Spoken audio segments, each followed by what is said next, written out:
Assalamualaikum warahmatullahi wabarakatuh. Innal hamdalillah nahmaduhu wa nasta'inuhu wa nastaghfiruh wa na'udzubillahi min syururi anfusina wa min sayyiati a'malina may yahdihillahu fala mudhillalah wa may yudlil fala hadiyalah.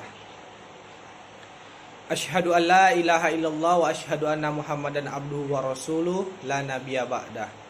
Amma ba'du.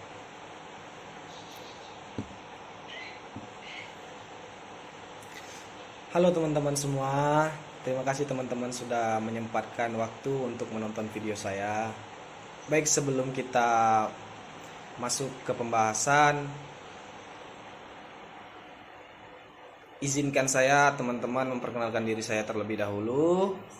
Perkenalkan, nama saya Chandra Kurniawan, bisa dipanggil Chandra. Saya mahasiswa jurusan Ilmu Komunikasi UIN Suska Riau. Baik, di sini saya akan berbicara tentang apa saja sih hambatan yang terjadi ketika kita berbicara di publik ataupun di muka umum.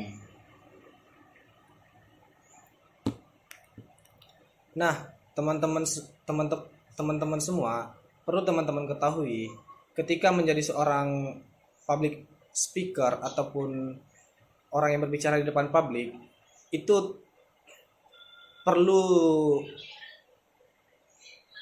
kemahiran dalam berbicara. Nah, sebelum seseorang menjadi public speaker, tentu mereka pernah mengalami ataupun gejala-gejala yang membuat mereka canggung di atas panggung sebelum mereka menjadi public speaker yang mahir. Ada beberapa hambatan yang sering terjadi ketika teman-teman berbicara di depan publik ataupun tampil di muka umum. Banyak dari teman-teman yang merasa takut, gugup, merasa audiens tidak mendengarkan, dan juga takut dilihat oleh lawan jenis ketika berbicara. Semua itu ada istilahnya teman-teman. Perlu teman-teman ketahui, istilah dari semua itu ialah disebut spikophobia. Spikophobia itu memiliki gejala-gejala, dan apa saja gejalanya? Perlu teman-teman ketahui bahwasannya gejala spikophobia itu seperti detak jantung yang berdetak cepat, tangan dan kaki berkeringat, gemeteran, dan berkeringat berlebihan. Mengapa orang bisa mengalami spikophobia, teman-teman? Belum bisa dikatakan secara pasti, tetapi ada banyak hal yang dapat memicu seseorang mengalami spikophobia. Dan pada umumnya, mereka yang memiliki gejala itu, biasanya mereka takut dihakimi, dipermalukan, atau mungkin pernah mengalami kejadian ataupun mempunyai suatu pengalaman yang tidak menyenangkan di sebelumnya. Ada beberapa cara untuk mengatasi spikophobia tersebut, teman-teman. Langkah-langkah yang perlu dilakukan itu ada, teman-teman, untuk mengatasi ataupun menghilangkan spikophobia tersebut. Yang pertama yaitu mempersiapkan diri teman-teman secara mental dan fisik. Menurut para ahli, kita dibangun itu untuk menunjukkan kecemasan dan mengenalinya kepada orang lain. Jika tubuh dan pikiran teman-teman cemas, audiens akan memperhatikan teman-teman semua.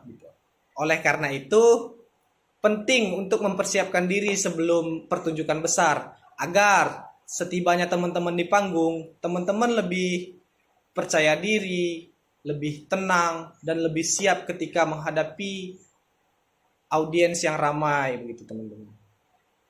Dan yang kedua itu fokus kepada tujuan. Banyak orang ketika menyampaikan pendapat di muka umum, itu mereka fokus kepada dirinya sendiri, sehingga mereka lupa apa pada tujuan yang ingin disampaikan kepada audiens. Maka dari itu teman-teman penting juga untuk melihat dan memperhatikan tujuan apa yang ingin teman-teman sampaikan kepada audiens, sehingga audiens itu dapat menerima dengan baik apa yang teman-teman sampaikan kepada mereka. Nah, yang ketiga itu mengubah mindset negatif menjadi mindset positif. Biasanya ketika teman-teman ingin menyampaikan presentasi, teman-teman itu biasanya berpikir, bagaimana sih jika saya mengacaukan pidato ini?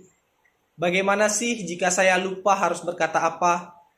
Teman-teman harus bisa mengubah persepsi negatif itu menjadi hal yang positif untuk meningkatkan percaya diri teman-teman.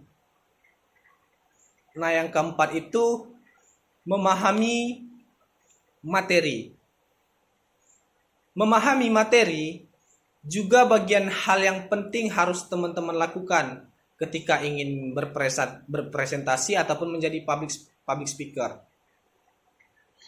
Terkadang seorang presentator kian lupa akan materi yang akan dipresentasikan. Maka dari itu, sebelum tampil, saya anjurkan teman-teman harus memahami materi dengan sepaham mungkin, agar tidak lupa apa yang ingin teman-teman sampaikan ketika di atas panggung nanti. Nah, yang kelima yaitu latihan. Latihan itu dilakukan untuk penampilan lebih menjadi sempurna, sehingga kita bisa lebih lepas ataupun percaya diri ketika sudah berada di panggung nanti. Nah, teman-teman ketika sudah memahami semuanya, keempat tersebut, teman-teman jangan lupa dengan latihan. Latihan itu sangat perlu supaya teman-teman tidak terlalu grogi nanti ketika di panggung, tidak terlalu tidak terlalu gugup dan gemeteran ketika di panggung. Teman-teman sudah bisa rileks, sudah bisa santai, sudah bisa membaca situasi juga ketika di panggung.